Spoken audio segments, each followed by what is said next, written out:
Hello and welcome to our YouTube channel. आज के lecture में हम ईमेल के एक नई टॉपिक के बारे में बात करने वाले हैं, जिसमें हम देखेंगे ईमेल के क्या क्या पार्ट होते हैं, इनबॉक्स क्या होता है, आउटबॉक्स क्या होता है, सेंट बॉक्स क्या होता है, ड्राफ्ट क्या होता है, ट्रैश क्या होता है। ये सारी चीज़ें हम इस लेक्चर में देखने वाले हैं। तो सबसे पहले शुरुआत करते हैं ईमेल के कंपोनेंट क्या क्या होते हैं कि ईमेल भेजने में कौन कौन सी चीज़ों का इस्तेमाल होता है। तो सबसे पहला जो ऑप्शन सबसे ऊपर आपको मिलता है जब आप मेल भेजने वाले होते हैं, वहाँ पर लिखा होता है टू का मतलब होता है किसे आप मेल भेज रहे हैं।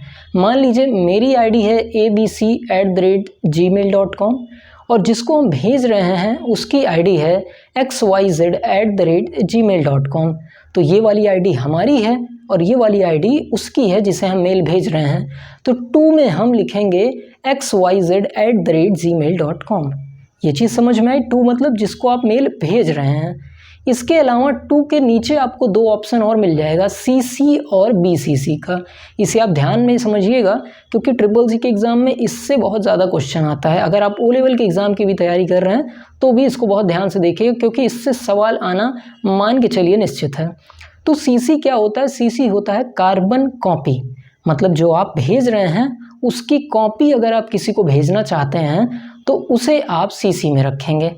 जैसे आप कोई लेटर लिख रहे हैं टीचर को और चाहते हैं इसकी कॉपी आप प्रिंसिपल को भी भेजें, तो टू में आप टीचर को रखेंगे और CC में आएंगे आपके प्रिंसिपल, क्योंकि प्रिंसिपल के लिए ये लेटर लिखा नहीं गया है बट आप उसकी कॉपी उन्हें भेज रहे हैं।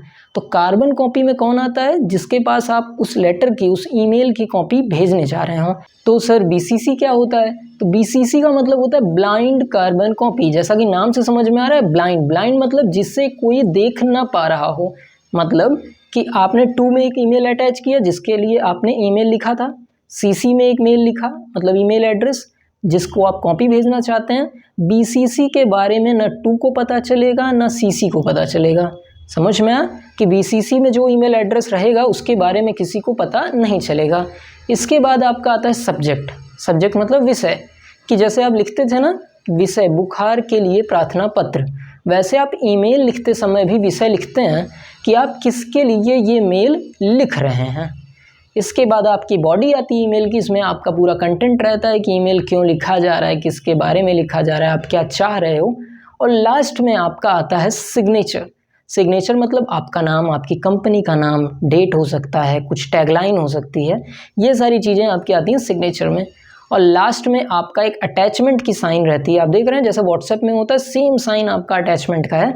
इससे आप कोई एक्सेल फाइल, कोई वर्ड फाइल, कोई फ़ोटो, कोई वीडियो, कोई ऑडियो ऐड करना चाहते हैं तो अपने मेल में आप ऐड कर सकते हैं। और लास्ट में आपका सेंड बटन होता है, इससे आप अपना मेल भेज पाते हैं।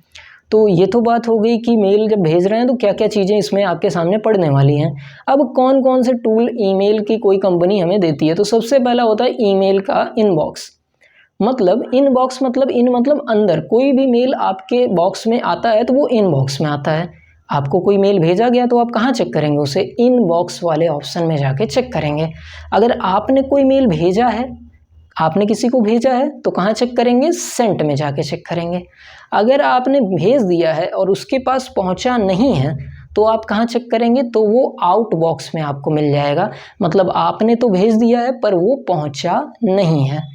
ठीक है, inbox, sent box and outbox. भेजा है किसी ने, आपने किसी को भेजा है, भेज दिया है पर पहुंचा नहीं है तो आउट बॉक्स में आपको मिल जाएगा। इसके बाद होता है ड्राफ्ट, कि मतलब आप कोई मेल बना रहे थे और अचानक से आप उसे बंद कर दिए, तो आपने उसे डिलीट भी नहीं किया, आपने बस बंद कर दिया है, तो वो कहाँ मिल जाएगा? ड्राफ्ट में। आप दोबारा से उसे खोल के फिर से आप एडिट कर सकते हैं। इसके बाद ट्रैश होता है। ट्रैश मतलब कि आपने कोई मेल डिलीट कर दिया है तो रिसाइकल बिन के तरीके से होता है, वहाँ पे आपको ये मेल मिल जाएगा। स्पैम क्या होता है? स्पैम एक फोल्डर होता है जिसमें अगर आपके ईमेल एड्रेस को लगा कि आपको जो मेल भेजा गया है उससे आपको कोई नुकसान हो सकता है, या OTP वाला मेल है, या ऐसे कोई मेल कंपनी भेज रही है लगातार, तो वो आपके स्पैम में चली जाती है। मतलब ये मेल आपके लिए सही नहीं है। तो ये कुछ जानकारियाँ थी मेल के बारे में। अगर ये वीडियो आपको पसंद आई हो तो हमारे वीडियो को लाइक कर दीजिएगा और चैनल को सब्सक्राइब कर दीजिएगा। मिलते हैं अगले लेक्चर में। Thank you.